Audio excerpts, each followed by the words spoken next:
Hi, my name is John Edmiston, and this presentation is about mobile discipleship, about how we can fulfill the Great Commission through the use of mobile platforms such as the mobile phone, iPods, and other devices. The last mile. One of the great challenges in missions is how to train isolated rural learners and Christian leaders in the new massive urban slums. How can we train people where there is no Bible college, or where there may be persecution, or that maybe only scattered groups of believers gathering together? The mobile phone is one of the few viable training delivery platforms. Mobile devices have a 50 to 70% penetration rate even in Africa, and over 100% in Asia. Yet many of these learners will not have 3G data plans, so we have to be creative in the training vectors that we use. And we need to recognize that the mobile phone is not a magic wand. It's not a training panacea. It has to be combined with good facilitators, small groups, mentors, and respected disciples of people, so that the content that is delivered by the cell phone can be contextualized, discussed, and brought into the lives of people. One way we are looking at to deliver training to the last, the least, and the lost is through the development of a mobile Bible college. An 8 GB SDHC card can hold about 500 hours of reasonable quality audio, which is enough for a 2-year Bible college course. Once the curriculum is put on the SDHC card, this card can then be inserted in a mobile phone, and the mobile phone can be connected to the small speakers using the audio output port. This does not require reliable electricity. The whole thing is battery powered, and it doesn't require internet access because the content is on the chip. It's portable, it's secure, and it looks normal. The speakers can train up to about 25 people in a room. It's useful for house churches, leadership training, and many other things. It works with most types of phones, and it's a simple and affordable means to get the gospel out. The SD card costs about $13. The speakers cost about $20. So for between $50 to $75, you can set up a Bible college suitable for cell churches or house churches. SMS is one of the main ways that cell phones are used. In many countries, it's the main way that cell phones are used. So we have to figure out how we can use short messages as a training vector. We can use them to make or follow up a decision for Jesus Christ, such as someone texts 777 to indicate that they've received Jesus as Lord and Saviour. The ministry receiving that message then starts sending text messages back through an SMS gateway. These text messages could contain something like the Roman road or verses giving assurance of salvation. They could teach someone how to pray or give them the very basics of how to read the Bible. As the person accepts Christ, SMS messages can ask life-changing questions that the person can ponder and meditate on, share proverbs, get student feedback, indicate homework to be done, and send brief content such as Bible verses and mini stories.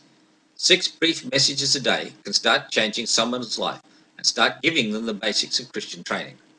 3 programs you should look at are Gamu SMS Gateway, which is free, Text Magic, which helps you turn your emails into SMS messages, and the well-known Frontline SMS, which allows you to SMS a large group of people anywhere in the world where there is a mobile signal.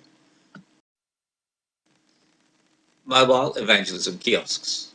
Stephen Keel of Virginia has spent the last couple of years developing 2 models of mobile evangelism kiosks. The first model is a physical kiosk that can be put in a church or a cafe. It's a large kiosk. It's about 4 feet high.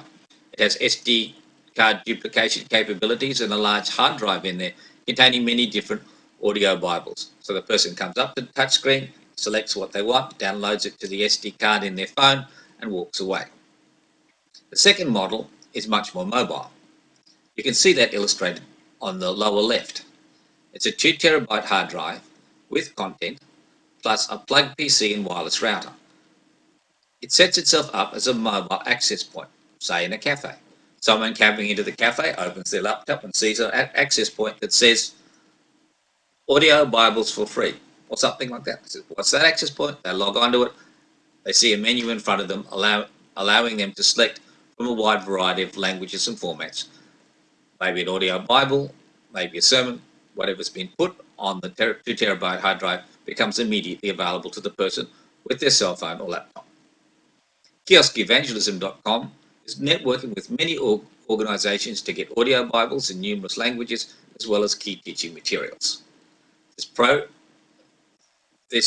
project is at a critical juncture, and we really need your press. Orality. Mobile phones can be used to reach oral learners. These oral learners are up to 70% of the world's population. They are people that prefer to use non-literate means of communication. They do not enjoy reading, or some of them cannot read.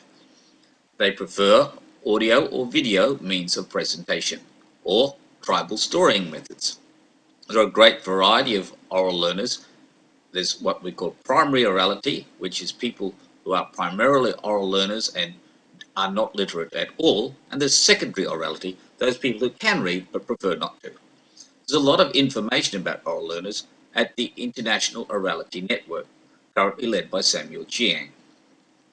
And one of the challenges of missions is to reach these oral learners, because so many of our missions techniques are based on literate presentations of the gospel.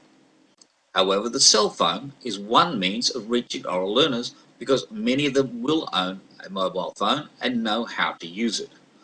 We can put audio Bibles on SDHC cards or on .mobi websites for those cell phones that can reach these websites. Then the user can listen to Bible stories in a group using perhaps the mobile phone with speaker setup we discussed earlier. And then they can be discussed, and there's various orality techniques of discussing stories and sitting with the story to bring out gospel meanings. Also, other than oral Bibles, we can use chronological Bible storying, such as the Way of Righteousness and other oral storying materials that are being developed. So the mobile phone is an ideal platform for reaching oral learners. We need to think about how we can use it strategically to send out the gospel to 70% of the world, for which this may be the only way they can hear about Jesus Christ as Lord and Saviour. Another challenge is creating contextualized content. How do we get material that's in the heart language and heart formats of people? And one of the wonderful things about mobile phones is they're not just receiving devices, they're recording and transmitting devices. So someone can see a great Indigenous Christian band and record them and upload that to a repository. They can record good sermons, good teaching and stories in the culture. And they can use the video and audio capabilities of the mobile phone to start collecting the good things in their culture and to start celebrating them together. Once this material is collected, it can be uploaded to a website or online repository. Metadata can be added by volunteers, and it can then be made searchable, so other people in that language or ethnic group can then download that material, and so it can be distributed far more widely. The best of these collections can then be duplicated using SD card duplicators or on websites, and they can be shared by Bluetooth and other means. So the original contextualized content can be spread right around the globe to people that relate to that content. We can now empower Indigenous creators all around the world, so we can have tens of thousands or even hundreds of thousands of Christians creating training material that is speaking the heart language and heart metaphors of their culture. A little bit about cyber missions. Cyber Mission's vision is to be changing people, churches and nations for good through online theological education and ministry training. We equip Indigenous Christian leaders with the tools for evangelism, discipleship, church planting, pastoral work and missions, and offer training in internet evangelism and cyber missions. Our websites are below, and our contact details are over on the left. It's been a pleasure giving this presentation for you, and I wish God's blessing on all of you at GCIA.